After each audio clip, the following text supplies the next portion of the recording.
আমার সংসারের রান্নাঘরে রান্না কইরা কইরা আগুনের উত্তাপে ধীরে ধীরে পুরাইয়া ফেলা কালশিটে দাগ পড়া তোমার ওই হাতটারে আমি ভালোবাসি। বাচ্চাটা সারা রাত আমার গলা ধরে ঘুমায়। রাইতে কয়বার বিদ্যুৎ গেছে, কয়বার আইছে, টের না পাইয়াই আমরা আরামে ভোর বানাইছি গরমের রাত।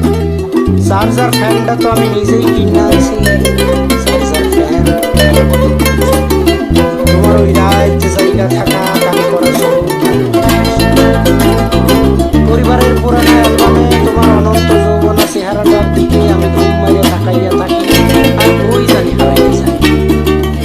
এত যে সুন্দর কইরা তুমি আলমারি গোছাও, তোমারে তো একদিন গোছাইলা না।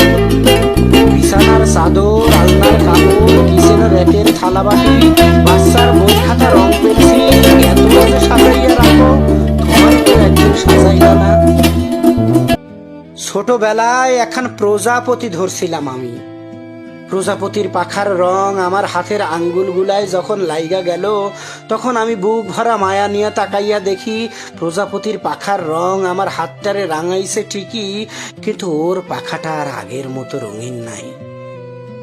বড় হইয়াও আমি এক প্রজাপতি ধরলাম।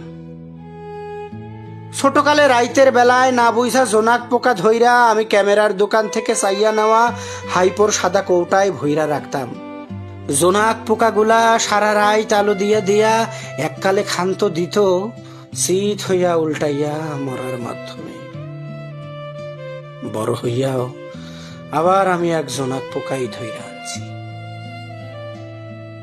এই যে প্রজাপতি, তুমি আমার সংসারে এত রং ছড়াইলা, এত রং ছড়াইলা, এই রং তোমার নিজেরই তো।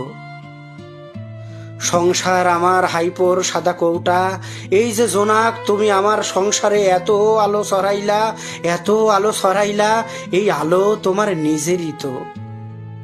বিশ্বাস করো, আমি অনেক মায়া নিয়া তোমার মুখে তাকাই।